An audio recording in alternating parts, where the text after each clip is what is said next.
Welcome to the Rim Break Rodeo. We hope this video helps. You begin by preparing the phone and starting the official check. This prevents data loss and interrupted installs. First, back up your Oppo A33f to cloud or PC because updates can fail.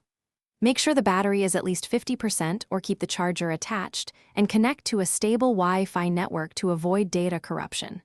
Next, open Settings, tap About Phone, then Software Update. Press Check for updates and download any available OTA package. This launches the process immediately.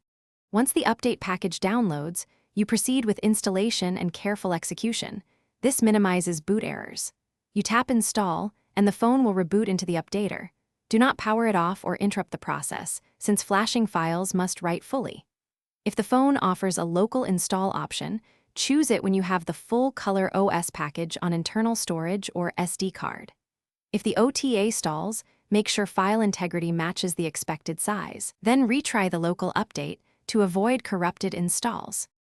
You complete the process by letting the phone finish the reboot and optimization. This can take several minutes while apps recompile. After the system stabilizes, go to Settings, right arrow About Phone to confirm the new Android or Color OS version, and check that your data is intact. If something goes wrong, make sure to clear system cache from recovery first, and only then consider factory reset or restoring your backup from PC. This troubleshooting tip often resolves boot loops without data loss when done in the right order. Thanks for watching. Consider subscribing if we helped you.